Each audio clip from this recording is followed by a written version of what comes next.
should be live. Cool. Should be. But it's freezing for whatever reason.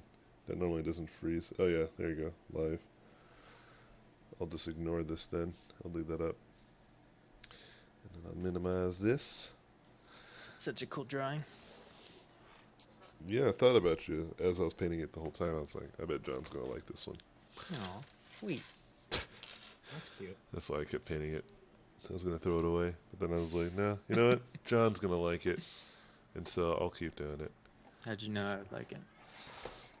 Because it's like grungy. And he's got like a coat on. You like coats. What are you trying to say? You love coats. So if it's grungy and it's coats, Yeah, that's John's thing. got you a grungy coat. Hello, everybody who's happened to be joining. I invited John Ribera and Kalen Chalk to hang out with me in this hangout and stream. So if you guys want to say hello to them, feel free. Feel free to write a comment, and they will respond accordingly. They should be able to read, and I should be able to read. Yeah, what's up? Thanks for the loves and the likes. How's everyone doing this today? Can I write in here? Yeah, you should be able to. Right, good. Ah. There you go. Yeah. Let me see. So I'm gonna be doing some this is kind of my break time. So I'm gonna do some 3D code stuff more. But I have some illustrations that I have to get done, so I'm gonna do that right now. I'm gonna make some illustrations. I'm gonna render this guy a little bit better. I realized this is from a different computer, and so I have to get all these materials back. So I need a silver and a black, shiny black. You made that model? Yeah, I made this, so I need to make new materials. Blue. Scratch, or did you have like a? Oh yeah, it's all me, G, all me. If you guys hear my children in the background, then deal with it. They're my children, and they're awesome. And just wait longer. Yeah. I do like my coats. You love coats, man. I like coats and capes. Sick. Capes are pretty dope. He just got so excited. Dude, caves. I'm gonna paint a cave. John, I'm drawing a guy right now with a cape. Does he have a coat on? Yeah, I knew it. He has a cape coat. I knew it.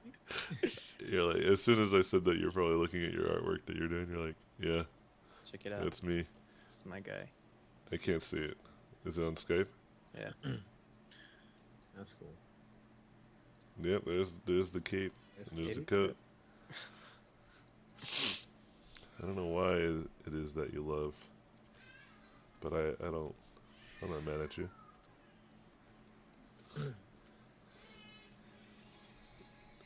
Oh, my wife's calling me right now. Jeez. Trouble? No, I'm not in trouble. In trouble? It's gonna put I'm in a meeting. You're in trouble. But anyway, yeah, if you guys want to hang out and talk and chat, especially you can ask questions because we got Kalen and John here. Somebody says, is this your personal work? What's up, Alex? What's up, Riley? What's up, Abdul? What's up, Francisco? What's up, Christian? What's up, Bethany? And then what's up, Rachel? No, this is, well, it's kind of personal work and it's professional work. This is for a card illustration, working for a game project that my buddies over at Burning Games were doing, and they wanted me to do a lot of the artwork, so I'm doing it. It's a lot of fun, too. I'm enjoying it. Yeah, but yeah, I mean, I've been doing a lot of 3D code stuff, and a lot of stuff I've been doing is hard surface too, and so, like, you can see why. So there's two objectives that I need to do, which is I need to make this model look, nice, and then render it, and then put it into illustration, and then I have to close out all the holes. There's actually a lot of little holes and stuff. So I need to close out those holes for the 3D printed version. There's gonna be a 3D model. Oh my gosh, my kids are getting crazy. I can barely hear them, but maybe I can hear them really loud. They're screaming at each other. You kind of hear. You hear a poof, poof. Yeah, I think they're fighting each other. I'm gonna actually go out there in a bit if they keep doing it. lay down the law. You just hear a what the? Seriously, dude, those kids, man. Oh my god. Sometimes, No. yeah, sometimes they're just like they just beat the crap out of each other for no reason. Who wins? Jillian actually, because Delilah's too friendly. If Delilah decided to actually fight him, like he would lose hard, man. She is super strong. She's not bringing her A game then. She's just kind. Mm-hmm. What's up, Kalen? Kalen's here. Oh, what's up, Kalen? Yeah, actually, I'll be right back. You guys Hey, can Ray. talk for a second. I'll be right back in like 1 minute. Yeah, this is out of control. Hold on. I'm real distracting. I'll be right back. You guys can answer and talk to people. All right. You're gonna hear it too. You're gonna hear a what the? you just hear a body. What the fuck did I tell you guys? You just hear a body just go. Oh, did he throw a child? Oh my god. Good thing I don't have kids, man. The only thing that was is Toby barks, and that's very, very, very rare. How's that Tobes doing? Tobes good. He he's chilling next to me. We just went for a walk actually. It's been kind of weird because my walks have been naturally a little bit longer since the whole kind of Pokemon Go, which I think he kind of likes the longer walks, but I'm not really sure until maybe he gets really tired and he's like F this. But now I'm more inclined to do like the water, like the walks by the water, because I'm like, well, there's a stop right there. So if I walk an extra like quarter mile, I can go to the stop and get some Pokemon. It's good, man. You need that exercise. Yeah, so I guess that's my life right now is and actually it's actually taken me on some actually cool routes that I wouldn't normally take, and I found some really kind of nice little photography spots like to take pictures and stuff. So in a sense, found any dead bodies yet? No dead bodies, thank God. Some dead Pokemon though. That's so found a Magikarp on land. It's dead. Yeah, I stopped playing that game after I found out how much it eats my 3G. Yeah, can't afford that. Yeah, I'll probably know because it's the first month, right? So I'll probably know when the Pokemon. Yeah. My mom's gonna, because I have a share plan with my mom. Mom's gonna call me like, "What the?" Like, sorry, mom. It said gotta catch them all. It didn't say catch some of them, mom. That's good though. I love how it's bringing people together and stuff. It's awesome. Oh, like what's pretty funny though is I was walking the other day, and I was walking by the water where I think we've been there before. I think you've seen it by the boat area, and there are these two dudes that were like huge, right? Like Larry Charles size. These two like big black dudes wearing like suits and stuff like that, all tied up, and they're walking towards me, and I'm like walking to the right, and I'm like I'm gonna get out of their way. And then all of a sudden, like one like kind of talks to me, and I was like, "Oh shit!" Like this guy like really intimidating, and he was like, "Yo, playing Pokemon Go?"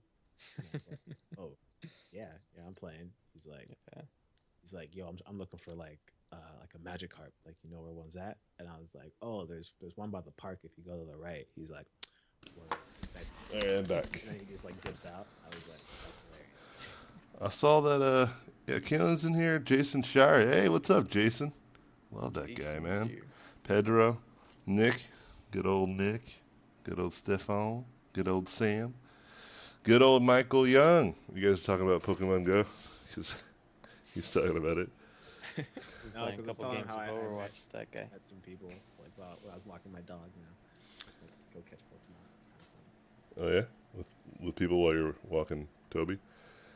Yeah, like I ran into like these dudes that I thought for a second were gonna like beat me up, but then like because they were like racist. They were like Larry Charles height, and then like the way they're walking towards me, but then he was like, "Hey, you play Pokemon Go?"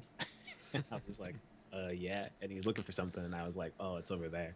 He's like, "Word, thanks, my nigga," and then like a weird dap, and then he just dipped out, and I was like, "What? Did that just happen?"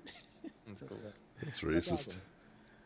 That wasn't racist. It's just like in that area, they just stood out. I was like, this is definitely not the norm of what my daily walk like is. So it's kind of funny. But yeah, dude, it's bringing races together, man.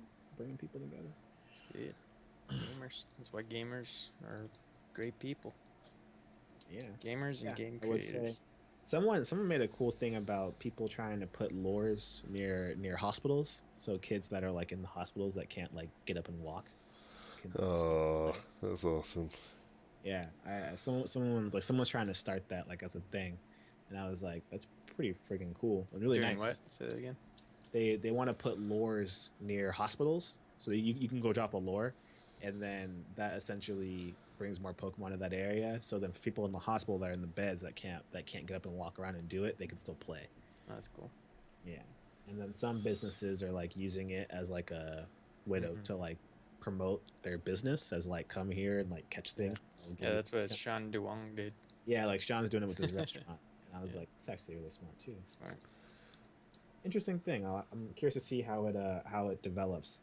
It's funny too because there's actually a strip club next to the Academy of Art, like right next to it, and there are Pokemon inside that place. So Well, we now all know why.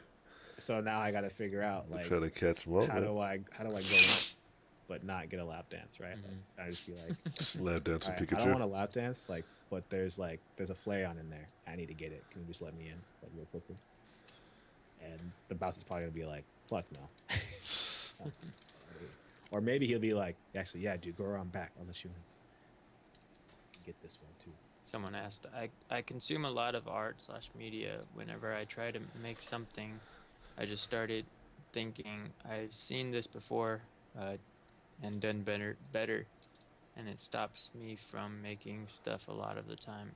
It always feels like I'm copying someone else. Hmm. Uh, Yeah, that's AJ right there. He'll tell you. yeah, I mean, it all depends on. It all depends on what you're doing. I mean, there's nothing that you're going to do that's going to be completely unique. That's just a fact. So you gotta get used to that. You know what I mean? Like, there's never going to be a piece of artwork that you truly would have came up with out of thin air from no reference at all. Um, with that being said, it doesn't mean that your stuff won't look different or feel unique. There's a difference there, right? Your artwork can feel unique, and what that means is that you've drawn from enough inspiration, and you have enough like people that you are inspired by, that when people look at your work, they can't really tell entirely who or what was the source of your inspiration. And that's usually how I like to go about it. I like to look at as many things as possible, and I like to try to mix two or three of those things that I don't think people have thought about together. But every once in a while, someone's going to be like, "Oh, that looks like a thing that I saw," and I'm like, "All right." It's like impossible to get past that ever. But it's kind of like I always tell people, don't find reasons not to paint. Find reasons to paint. And so whenever I hear something like that, like those are the kinds of excuses. They are right. Like those are the kinds of excuses that I call hidden excuse, because it seems like a positive thing. Like, I'm so inspired, and I start drawing, and then like when I draw, like I just feel like I'm not doing a good job because someone else would have done it better. Yeah, that's true. But are you going to stop painting because of that? Because if that was true for all of us, then a lot of us wouldn't be drawing and painting, right? Like I know for a fact, if I had that same mentality when I first started, man, I would have never got started. Like I knew, like openly knew that everything that I did was being literally compared to some of my favorite artists, right? And I knew that like those artists exist, and I knew those artists were better than me, and I knew those artists will probably continuously get better than me. But they, at one point in their careers, weren't good and had probably similar feelings. So I just got past that and said, "Well, it's fine. I'll just keep working until I get it done, until I get better." And that's kind of the attitude you need to have, so that way you can stay positive and keep working. Otherwise, yeah, you'll run into that problem that you just ran into, right? And that's why I always say, like, don't find reasons not to paint, find reasons to paint. So ask yourself a different kind of question, or put a different kind of thought in your mind. Say, well, instead of me being so frustrated, maybe I know that these people are better than me and they can do it better, but maybe I can bring something different to it. Maybe I can find something interesting that they might be inspired by, you know? Um, and it's not going to happen today, but it will happen one day, right? And trust me, that will happen. Like, it's happened to me all the time, right? Whoa, what the? Entered the mask? That was weird. Anyway, so yeah, hopefully that helps you out. Like I said, don't another really uh, another like fake positive kind of critique that I hear too sometimes, or criticism that people have about themselves is that, well, I don't know what to do. Like, there's so many things I would love to do. That's another problem that I don't like to hear because it's just like, well, just get started, you know? Sometimes you can get yourself in trouble though. You start too many things. But my point is that get started with something, you know? So, I mean, do you have any thoughts on that same comment, Kalen? Yeah, I think with that said, that's definitely pretty spot on. I think some people kind of get this mentality sometimes that even I see like with current students where they kind of go, "Am I good enough yet? Is this good enough to get a job? Is this good enough to get a job? Is this good enough to get a job?" And they're like, "Am I close? Am I close?" Right? And then instead of kind of they're too hung up on like the destination instead of kind of enjoying the journey. And so like what I always tell them, I go, "Okay, what if I said you're not good enough to get a job? Are you gonna stop painting, or are you gonna keep going?" And they're like, "Well, I'm gonna keep going." I'm like, "So then why does it matter, right? So just keep working." And so I kind of like to have people say, just be better than you were the day before, and kind of just keep going. And eventually you'll kind of lose track of time, and eventually you'll be in a place where you'll be employable. But I feel like sometimes students worry too much about like, oh, if I'm employable, then my problems will be solved. And I'm like, well, there's always going to be problems. So just keep working at your craft and kind of stop worrying about like, is this good? Is this going to be like an art station? Is this going to be, the next big thing? It's like just do stuff and just keep trying to improve and go from there. So um, hopefully that kind of makes sense too as well. But I totally agree with what you're saying that people kind of get caught up in that stuff and it can kind of work against you sometimes. I think. Yeah, don't be distracted with like obvious stuff like you're not good, right? Like, of course you're not going to be great today or tomorrow. Like, it takes time, right? Everything takes time, and knowing that's true allowed me to keep moving forward even though I sucked badly. I mean, one of the most embarrassing moments I ever had was I was at a portfolio review at Noman, and I had like a 3 ring binder, like something that you get from like Walmart or Target. And I had like those plastic sheets that you put papers in, and I put like my sketches in there, and I was like, dude, they're gonna lose their minds when they see my stuff, right? These guys are gonna see these blue pencil drawings, and they're gonna be like, man, this orc is awesome. And I showed up in line. Uh, I was going, and I saw like people before me, and I felt like I had a good chance of impressing the reviewers, right? And then the person right before me, though, I didn't realize that his portfolio, like what he was holding in his hand was his portfolio. I thought he just was carrying some sort of care package, but it was actually like this badass like metal portfolio that had like hinges and like a kickstand, and he threw it down on the table, and it's just like, you know, and then he opens it up, and it's like 11 by 17, like hardstock gloss paper, beautifully printed.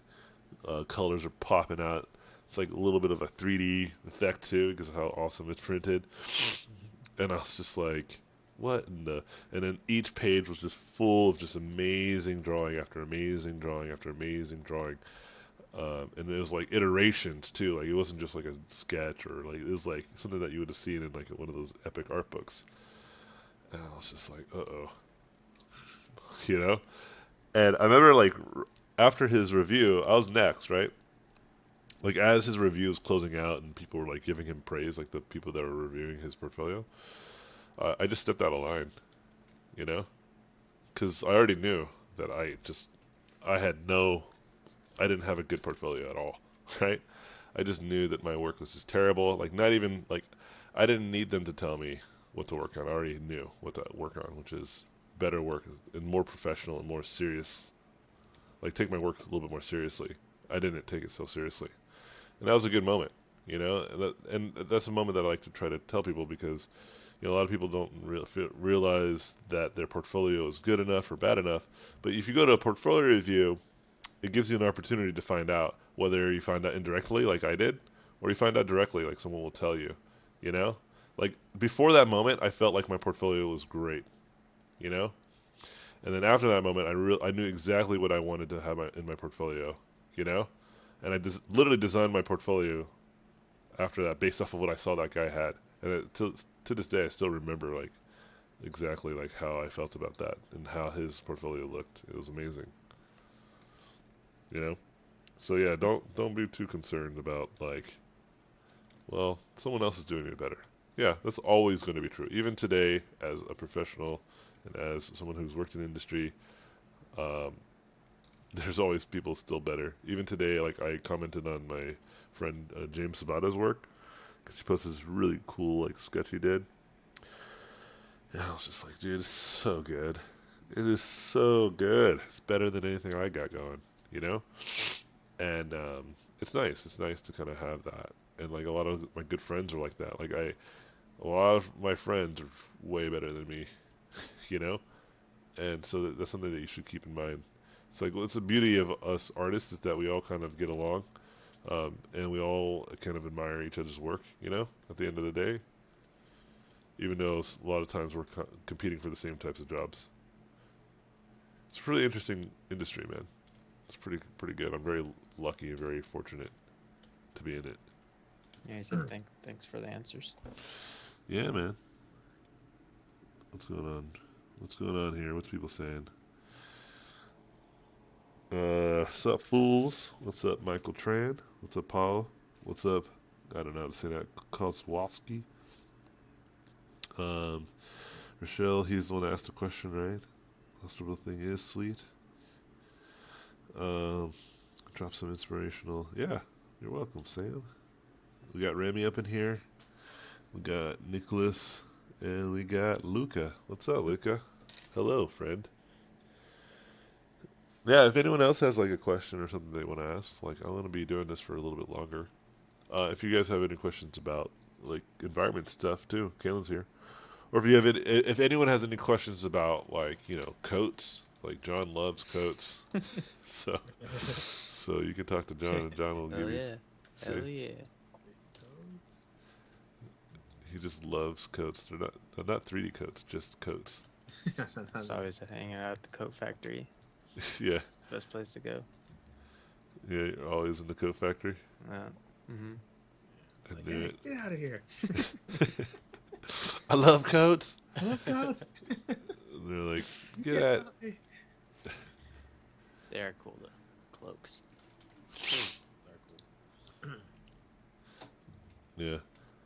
But what about you guys? Like, have you guys ever had a moment where you've shown somebody something and you're just like, sorry that I did this because my stuff's so bad? Or like a moment where you realized your stuff was so bad? I think I kind of already knew. Well, it's easy.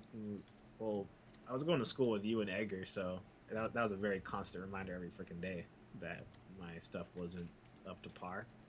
But I guess because you guys were the best out of the group at that particular time, so maybe it's probably more prevalent to you. But for me, I felt like I always did something, and then Edgar would be like, "Oh, that's nice," and then like he would just paint something like with his eyes closed with a mouse. I remember one time he painted with a mouse, like, Yeah. and then what I did, like, in digital, and I was like, "Mother," right? It's like, dude, this sucks, man. But that kind of always like getting my constant ass kicked. Like, I guess I'm kind of a glutton for punishment like that, anyway. So, because it's kind of like a video game. It's like getting your ass kicked in like a fighting game, and you always lose, but you're like, I want to get you one time. You just kind of keep going, and you start to figure out ways to get better. It's kind of like that. So I felt like I always knew like where I had to be. But I would say I don't know. I guess that one time where like Fireforge, where like Yeah, they that's a good story. Tell that one. where they were gonna offer they were gonna offer me the job, but then through some way like I guess like I think it was either Jim or someone was like, oh, like we're trying to talk to him too, and then Fireforge was like, oh, like shit, we gotta look at someone then because we only talked to Kalen about this, and then they're getting ready to hire you, and then you were like, well, I want you to get the job because you're coming back from Spain, so I'll just ask for a lot of money or something like that, and then they ended up giving it to you, and you were like, oh, and you called me and you were like, yeah, so I asked for a lot of money and they actually said yeah, so I'm gonna take it. And I was like, can't hate on that. And then Yeah. that point in time, your daughter was being born, and you Yeah. wanted closer to your kids, go all the way to Sony every single day. So then I was like, That's a very kind of real situation because I literally had like at that point I was talking to Kevin and Kevin's like, yeah, they're gonna hire you. It's pretty much like I don't see why they wouldn't. Like they like you, everything's working out. And that went from like me like looking at apartments in Irvine to like nothing at all. So that stuff can definitely kind of wake you up a little bit, Yeah, and it's good. It's kind of just a wake up call sometimes, and sometimes you need that that's like, that humbling experience, you know. that's a great story. You know what's funny about that too is like whenever Sims say like what should you do and how should you ask for money and stuff like that. I always tell people like if you're in a position where you're like working somewhere and you have a like you don't have to leave, you know, then you have a lot of options, right? And for instance, like I always tell people if there's a job that you don't like, you can just tell you're not gonna like doing, right? You're just like I don't really want to work on this project, right? Um, you should reach out and just be like, hey, look, you know, this is my rates and stuff like that. And if they end up giving you rates, then you just do a good job, right? You just do the job, and then you try to do your best, and then you move on. Um, you know, like, and I think that's a really fun story because the same kind of story happened with me and Marco Neller with Sony. Like I took that opportunity from him with art test. But trust me, man, there's my opportunities were taken away from me from crazy badasses like Carlo Arleno. He Yeah, I took remember that one. he took my job away from me. Well, I didn't really have an opportunity actually. He just took the job and I applied for the same job. And they're like, "Yeah, we hired Carlo," and I'm like, "That's a good choice. Yeah, He's true that. way better than me." You know, You just walk away. way better. You made wise decisions. Your decisions are wise, and this is probably why you guys are gonna make great games. And yeah, it was great, you know, to like experience that because it was like the first time I realized that um, even your um, people that you admire are your competition. You know, you don't realize it at the time because you think, oh, whatever, they're not. No, like he applied and he got the job, and he should have because he's so much better. Another person asked if they could see your PC components. My Do you have a PC list of them? components. I need to sit down one day and just do that. I'll do that, but not right now. But I know I have a lot of RAM. I have up to, I believe I have,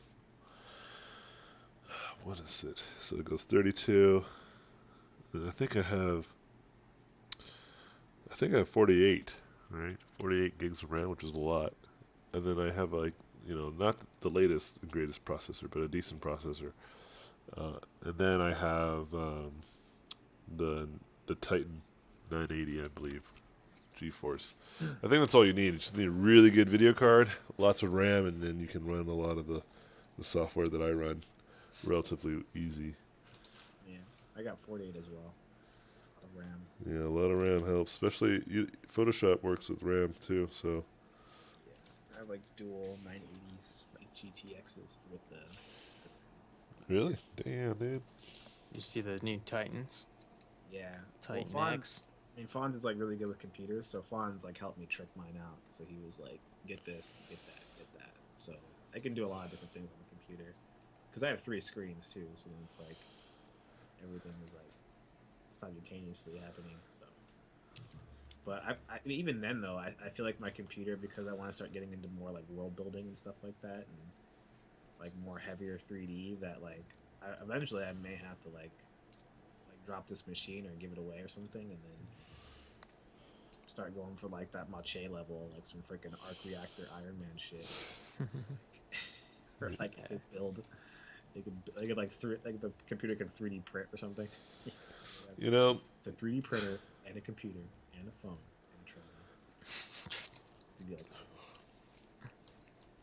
I mean, I think if you just wait a little bit, yeah, there. that's what I mean. I'm not gonna do it like now, but eventually, like I will need to. Well, that's my point. Is like if you wait a little bit, if you with your same machine, like you might not need to. You might just need to get like a new video card, and then that'll be it. Yeah, Because like a lot of like a lot of softwares and tools are using video processors to do everything, and so it's kind of like you don't really need to have as much as you did before, which is cool But I mean, having all that stuff allows you to do even more at a much quicker pace. But I'm just saying, engineering is getting better and better with these tools. It's true. I don't think I have to like start from complete scratch, but I definitely have to upgrade some things. I usually kind of have fun. It's kind of like my official, unofficial tech guy. Where I'm just like, how can I be better, faster, stronger?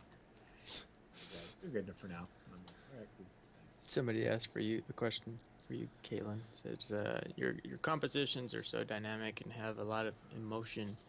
Are there artists that you draw inspiration from to achieve that, or is that just badassery? It's top of the dome. Just kidding. I wake up. Born with it. Actually, I don't even think my stuff is necessarily all that amazing, but I look at people. I look at a lot of traditional artists. I think traditional artists are the ones that really have that. So, I look at I barely ever like. I look at ArtStation like every once in a while, and I just see cool stuff like in my Facebook feed. But what I look at actually more is traditional artists that do like oil painting and stuff like that. That's where I get a lot of my personal inspiration. So people like Josh Clare or oh, I forgot, you can't see my screen. Theodore. You can post the links in the chat. Theodore Kautsky. Yeah, I guess I'll do that. Yeah, it's Theodore Facebook Kautsky. too, so anyone who's watching this later can just go through the chat and find Okay, it. I will do that. But there's like, I mean, and plus when I used to live in, let me see if I can find these books.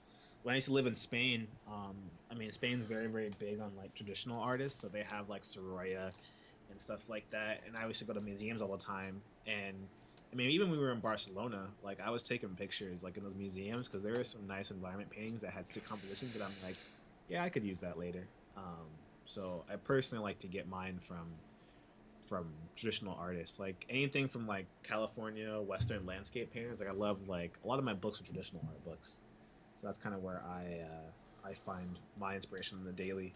Because even if you do find something on ArtStation, like chances are like if they're dope, they're probably looking at like dope traditional artists. So like you kind of want to find the source of like what you think they're looking at in terms of inspiration, and then if you can find that, then you can kind of reverse engineer it a little bit better, in my opinion. So that's kind of where I like to go. But right now I love people like Sargent, Sorolla, Theodore Kautsky. Let me type these in right now. Talk about these. Theodore Kautsky has a great book that I found online called Pencil Broadsides, and it's like, I'll have to show you this book, but it's like how he breaks down things. But yeah, Edgar Payne. There's a book called Edgar Payne, Compositional Guide to Outdoor Painting.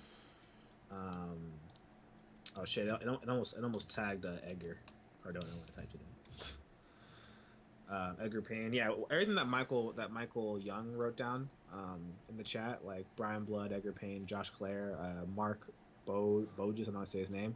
Like all those ones. Scott Christensen's a really good one too. I love his work. He does really great. Like I want to paint forests like him. Like I've been trying to paint my forest whenever I do like foliage. I want to paint it the way he does because like the way he indicates it is so clean. I'm like, this guy's the shit. So traditional, because I don't think, and because to me those guys, their inspiration is nature. Like you can't really go any further than that. You know what I mean? Like that's where the true inspiration comes from, is life. So I try to go to the source. I would say is a big one. Like don't try to look too much at other people. Like look at them for definitely just for inspiration, but then in terms of like getting like stuff for your own work, I prefer taking my own photos. Like I've been doing a lot, like whenever like especially the mentorship actually, I was showing people like how like I took my own photos and then how they ended up being concept artwork for clients and how it actually kind of worked out for me. So stuff like that can really help you out too. So photography is a really good one too. Like I always say that, like get really into photography because that will really help you open your eye to this compositional backgrounds and stuff like that you wouldn't normally be around, be like you wouldn't normally notice. Next question says, can you guys talk about your upcoming mentorships? What could someone signing up expect from taking them? You can go ahead and take that, Kalen. I'll answer after you. A little focused. Yeah, you're doing work. I'm doing work too, actually. Actually, I'm trying to order a pizza. Then you are not doing work, sir. No, well, I'm doing work at the same time. Too. You, sir, are not doing work. You are not doing work. That actually reminds me. order some food too. Yeah, right. There we go. And I haven't eaten either. Hungry. It's Uh, lunchtime. It's lunch. in terms of the mentorship, at least for mine, I try to eliminate some of the problems that happen when you're creating work so that you can focus on the design, focus on designing environments. I think what people kind of fail to realize sometimes is that when you look at like amazing work from like studios and artists, like it's kind of like an unfair game just because you have a team behind you in a sense that when you're creating art, you can essentially grab like models from the archive at the studio. You can kit bash things together. You have texture things. You have like reference. You have all this stuff that's available to you at the studio. And so that's why they're able to create such awesome things. I mean, obviously they're badass too, but it makes it a lot easier for them to create awesome things when they have a team behind them to kind of answer those questions. You have art directors, you have leads, people that can help kind of make decisions for you. Well, when you're starting out and you don't really have a job or you're not in any kind of program or whatever, you kind of have to be your own art director. You have to be your own modeler. You have to be your own texture artist. You have to get your own reference. It's a lot of work um, to kind of do all that by yourself, and then expect to kind of create like awesome things. So in our mentorship, we focus on production. So I actually give you 3D models um, with different kind of scenarios, and you learn how to paint over them. And we talk about production stuff, whether it's creating stuff for 3D modelers, creating stuff for texture artists, doing call outs. We focus on a lot of that stuff, but at the same time, we allow you to kind of take it in a direction that you want to. So we have people doing stuff in a very kind of stylistic sense, and people doing stuff in a very realistic sense. So you can take the models and kind of go in a direction that you want. But it's mostly kind of learning. It's kind of me getting rid of like some of the, I guess, the problems that you wouldn't have, like art directing and models and reference and stuff like that. So that way you can focus on creating, portfolio type pieces. So ours, we meet twice a week. There are options for one-on-one like meetings throughout the class with my students. I keep my class pretty small. I only have like at least maybe like 8 at a time maximum, just because I want to have more time with the students. And I think if you go to some of my posts recently, you can see how people have been improving. People have been improving a lot in the class. Really, really cool. But what I like about the class too is that you don't. The class is kind of what you make of it, um, in terms of whatever you want to achieve in the class. As long as you let me know that, I can try to.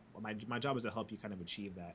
So we don't give blanket assignments out. We don't say, hey, everyone draw like five environment thumbnails. It's more so like, okay, you need to work on your color, so I'm going to give you some color assignments. Or you need to work on your drawing, I'll give you some drawing assignments. So like right now, one of my students was having trouble because she was trying to do these high render paintings, but they just weren't coming out. And I was like, you have to learn 3D because there's no other way you would do this without using 3D. And she's like, all right, I guess let's learn some 3D. And I'm like, okay, your homework is to do some 3D mock-ups. One other person was having trouble just drawing in general. And I'm like, okay, your assignment is going to be to do this, this, this, this, and this. So I try to, what I think what's really valuable about our mentorship is that we tailor it to the student's needs. And that I feel like, in a sense, gets better results for the student and as the class as a whole because everyone's kind of getting individual attention because not everyone learns the same. You know what I mean? Everyone kind of Yeah. has their own way of learning and way of kind of doing things. So that's usually my biggest challenge is figuring out how does a student learn and what can I do to make it so that they can learn as fast as possible. So Yeah, that's what totally. you can learn from mine at least. Yeah, Really, mine's pretty hard. similar. It's No, just with characters. no, it's Yeah. not. It's like it's almost exactly the same, except with just character design. Yeah. And like it's just like what Kalen said. Like I think the difference between us and every other school um, that we're good friends with and people that we know personally is that we generally like the way that Kayla and I have structured ours is to pay attention to the specific needs. We'll give you like video lessons and we'll give you things that you can work on. But as the class goes, yeah, I'll say, okay, look, like you need to stop doing the assignments and start doing this because you need to. Like you're not going to improve, unless you do this. Because like if I were to ask you if someone to do this character design over and over and over again, when I know full well that they should be focusing on their anatomy or their proportions or their values or their 3D or whatever, I feel like is more powerful than I'll be doing them a disservice if I'm not paying attention to that, right? And so we keep our themes pretty loose. Like if you want to do environments, then go take Kalen's class. If you want to do characters, take mine. But in terms of like the way we teach, our methodology is really similar. We get to the root of the personal problem. In fact, some of my students, two of them are now working at Six More Vodka. It's Mulan and Maki. Maki was already a great student, like or not even great student. He was just already a great artist. He joined the class, and I was just like, "Why are you here?" you know, there was no reason for him to be there. I told him, I was like, you're already really great, and he's like, but I really want to improve. So if there's anything, any possible thing that you think I can improve upon, I want to know what that is. So I said, maybe you can work on your speed, maybe you can work on your technique and your process, because it seems like you're pretty much emulating a lot of your favorite artists, which isn't bad because you're doing a good job of it, right? Like it totally looks like the artist's stuff, right? But if that's not what you're trying to do, if you want to have a style or a work that speaks to you, then go for it, right? You need to do this and that and that and this. And I told him exactly what he should try to do, and he did that. And he, like, for a week and a half, he was gone. I think 2 weeks actually, he was gone completely. He didn't show up to class, and I was like, oh, I scared him away, you know. Like I got to him or something. He's freaking out. But he showed up the third week or the fourth week, and he was just like, "This is what I did during that time. I took your advice, and it's one of the best things that I ever heard because." Like I was always just doing this before, but now when you told me I was doing that, like I now can focus like my efforts, on this. And I was like, holy smokes, because he came out guns blazing. And I didn't really show him. I didn't paint anything for him. I didn't do like any kind of like this is what you should do exactly. I just gave him advice. You know what I mean? I gave him my professional advice, my honest advice, and he took that advice and it made it his own. And then he had amazing portfolio work. And then even then, I was telling him to do more and more, right? And that's when Marco Djurjevic was looking for more artists, and I sent him and another artist, another one of my students who I thought was really great, to Marco. And Marco looked at Maki's as like the stuff that he did for my class, and he was like, "Who is this guy? Tell him to apply officially, and we'll see what we can do."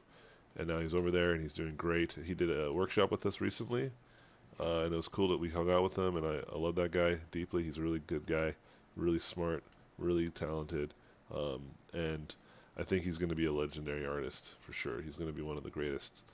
And all I did was give him advice, right? I didn't do much. But my point is that like that's happened sometimes. Like if I give like I don't know how many times I've just given students advice. That only just advice, just words. Because I looked at their work, I looked at the progress of their work, and I knew that this is not what they needed to do. They needed to do something else. Like they should stop doing my lessons. They should do this. And I think like Kalen does a very similar thing, and we're very proud because our students excel immediately after that type of advice. And so we always try to focus less on um, focus less on the actual work and focus on the student. Like the work will Yeah. help us see what's going on, but also the way that the students like the way that student will give me excuses or no excuses, or so the way the student might be too humble or like not humble enough. I usually the first 2 weeks of my class, I usually give the students the benefit of the doubt. Like if they had something happen or they couldn't do this or that. But after a while, like I'll say, look, man, like you can't lie to me about this type of stuff. Because I've been there, I've done that. You know what I mean? So I know what it's like. I've been there, like just like you. So you need to do yourself a favor and stop that, right? And I think that's something that Kayla and I do very, very well, is to help students specifically, individually. That's why our classes aren't very large. We try to keep them under 15 maximum, 10 to 15, even smaller sometimes, just so we can have a good, Smaller the better. yeah, good experience with all the Requirements students. take forever for keeping them relatively small. And also what we do too is I mean our thing isn't necessarily like our business of, or I guess if you want to call it that, our business kind of thrives on you guys. So we don't get anywhere by saying like take our class kind of thing. So a lot of times too, our advice comes from giving other people advice to go somewhere else. And that's something that I think that we pride ourselves on, is that some people can sometimes be like kind of like just take my shit. But there have been multiple occasions where I've said, "Hey, I think you should like take this guy's class." Like I've referred a lot of people to Brushford, which is Rob Sevilla's school. You Yeah. know, I'm like, you know, I don't think your work. I don't think what we have to offer would be a best for you. I think you should take this class after. Or I say, you know what? I think you should, you know, buy some of these gumroads first before you buy our class, or before you consider it. You know, get good at that. Or I think you might learn well in this. You might learn well from this environment. A little bit better than me. So sometimes, I mean, our goal is to kind of point you in the right direction. You know, even if it's not with us. You know, sometimes we have to realize that we're not perfect. We can't solve everything. And sometimes I can look at a student and see how they're learning or see how they're developing and say, you know what, you should go to Brainstorm, or you should go to Oh yeah. CGA, or you should go to Schoolism, like because this guy is going to really help you. So I have no problem. It's not like take my class because I can solve everything. A lot of times Totally. it's like knowing our limitations to say, you know what, I think this is what you should be doing if you really want to be serious about this.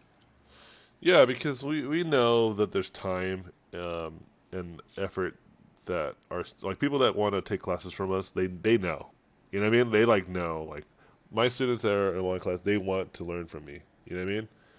They well, but sometimes the people are confused or they're not entirely sure. We do exactly what just Kalen said, and I would highly recommend brain like if you can go to LA to go to school, I would highly recommend to go to Brainstorm. You know, if you want like classes online, there's like CGMAs. Manny is freaking great. He has great instructors there. There's great stuff with Learn Squared. You know, John's and Mache and Ash and Andrew, those guys are doing some amazing stuff with that stuff now. I mean, I helped started it, but like I basically stepped away from it because I have too many things that I was doing. But they're doing like insane stuff. We were talking before, and I'm really excited about all the stuff they're doing.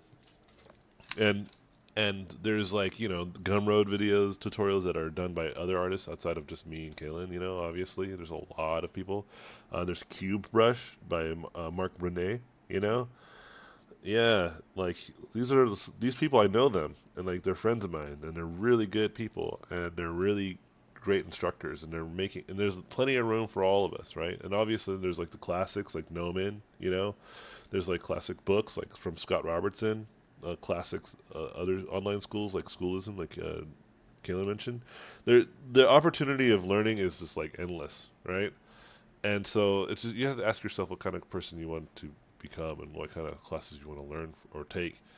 So if you're interested in our classes, like that's what our classes are like. But if you feel like you're really self motivated, you don't really have any problems, then yeah, maybe just stick to cheaper tutorials or or even free tutorials. Go to YouTube, right, and just Yeah, watch stuff. If you're that kind of person, then I highly recommend you spending no money, right? But if you're not, if you feel like you need a little bit of advice or you need like some insight on what you can't see, what's wrong with your work, there's all these alternatives, and then there's us. And if you think there's a little bit more personal underlying problems, then we help with that too. Like there are students that we helped with anxiety issues and stuff. I take a lot of pride in that. Like I really try to. I'm not a psychiatrist. I don't have any documents to be considered someone that can like diagnose someone and you have this. But I am empathetic and sympathetic. Right? I listen to what you're saying, and I'm not like suck it up. you know, like I don't have anxiety problems. You better suck it up. Like we learned that that's just not. It doesn't help anybody. It's that's bad teaching. That just means like I'm putting all the responsibility back onto the student. You know, and so we really try to think about like, okay, like this is a real problem. Have you thought about this? This is what I found on the internet that I think is a reliable source of information. Have you considered trying this? Why don't you try doing this? I always tell people like, if you have a lot of these hard problems, it's not about like eliminating them. Sometimes it's about managing them. You know, and then maybe slowly but surely getting them out of your lives. But like for us, it's our goals are to help our students out, and I think that's why we have such a great relationship. And we still keep in contact with like so many of our students, not in like a like student teacher way, like as a friend. Like we're like friends with a lot of these people. Like we love them dearly, you know. And so that's the kind of relationship we try to build with our students and the kind of courses that we have. Not to say that the other schools don't do that or on online courses or whatever don't do that. I'm just saying that like for us, speaking for ourselves, we do that. We try to talk to everybody, and I think because we don't manage a lot of people a lot of the time, it makes it easier for us. So, hope Toy, toy, toy. There's yeah. three more questions. Yeah, okay, cool. I have to head out. I'm gonna head out too right now, actually. This one says, "Hey guys, I have a question about environments. Is there a general rule or a way of appropriating noise distribution using mixer brushes to reduce noise and using film grains? It seems organized and planned when pros do it. Is there a method to this madness?" Um, I would say probably learn without it first, um, because like I didn't start using it until like really recently, but I know how to achieve it without it. So I would say I think what happens is sometimes when you have like these new tools that come out, people go awesome, right? But then like they don't know how to use it, and they're like, oh, well, this kind of sucks, and they're like, well, how do I use it? And it's like I think at that point you want to kind of break it down a little bit more and understand, okay, why does it look cool? Like what is Filmgren actually doing? What is the mixer brush actually doing? And to answer that, a lot of it, what it's doing is it's achieving a look that's similar to what traditional painters get.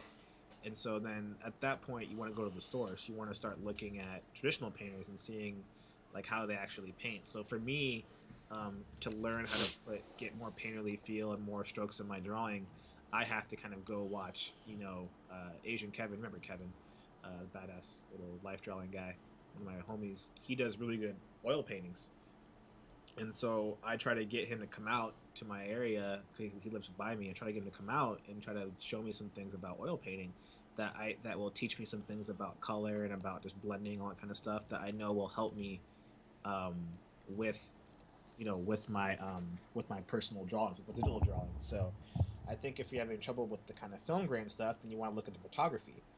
Look at photography and look about why does that stuff work. Look at Instagram's a great example of why people use certain filters, and it's like, well, why do they use those filters all the time? It's like, well, because they kind of achieve a cool look, and you want to be able to break that down and figure out, why. And I think once you do that, it will make it easier for you to not rely on it, and it'll actually it'll probably work for you to be able to do it manually. Like for one thing, like I barely ever use color dodge because I know like how it works, like to actually paint it myself.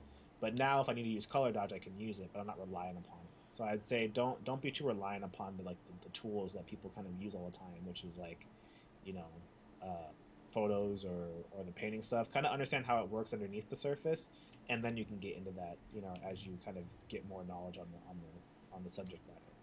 So that's kind of like how I like to approach it. So hopefully that makes a little bit more sense to you. Tight. Cool, man.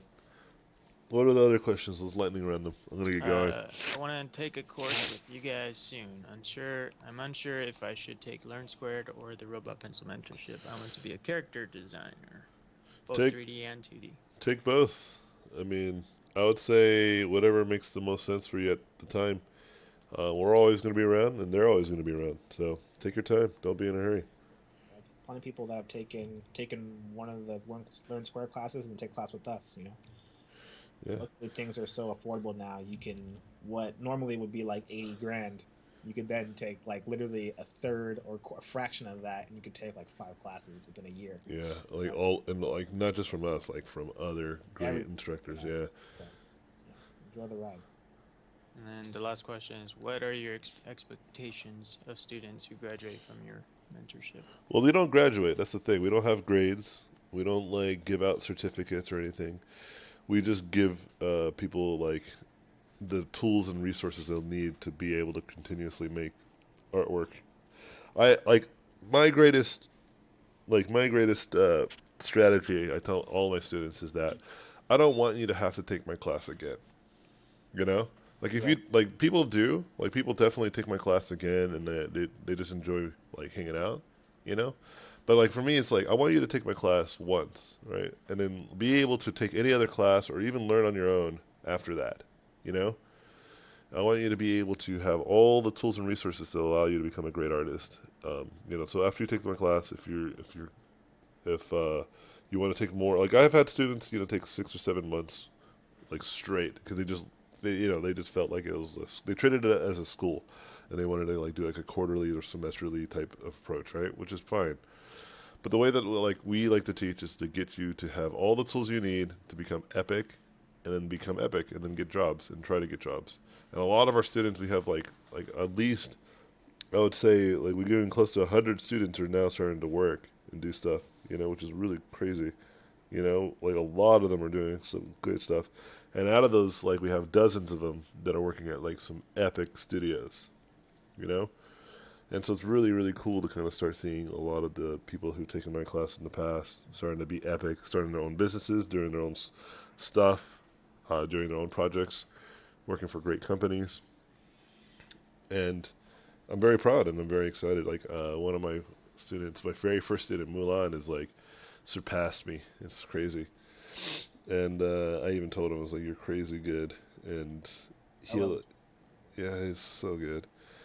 And it's cool to see that, And that's my hope for all of my students is that within a year or two, they're gonna all become epic, you know. And so I give all my students about 3 years total to truly accomplish a lot of good work, you know. But with that being said, any skill levels accepted. We don't like the way that we tailor our classes is not entirely like you have to be like if we feel like you have to work on basics, we'll let you know. Like again, you want to be an environment person, then we'll work on perspective for a bit. That'll be your whole thing. Instead of doing let's say 3 environments, you're only going to do like one. You know, instead of doing a full environment, maybe you just do like a prop of an environment or like the hero set. You know, so if you're doing characters with me, like you're only going to do one character at the end of it. Even though I recommend doing 5 or 6. Right? It's all about getting you to the point where you're going to be great. So, all right, guys, I'm going to peace out. Yep, me too. Peace out, guys. Peace out. Thanks, Kalen. Thanks, John, for hanging out with me. Appreciate y'all. Miss ya. If they want to get classes, I'll throw the link in the chat. There's already a link. John already put it in there. Oh, John, I put it in there. Yeah, that's all good. Yeah, if you're gonna be in Canada, September 3rd and 4th, Edge Control Expo. Me, AJ, Jamaro, from Blizzard, John Poldov from Blizzard, Daniel Levisi, Frank Hong. We're doing a demo. We're doing a workshop out there. 2 days. It's gonna be awesome. Look it up. Just look on AJ's his cover page or my cover page, and you'll see it. I'll have to change mine. I think actually Denzel's in here. Link it up and see that as well. All right, guys. Laters. Sorry if I missed anybody. I didn't shout out to you. I was like painting and working and just talking. Laters.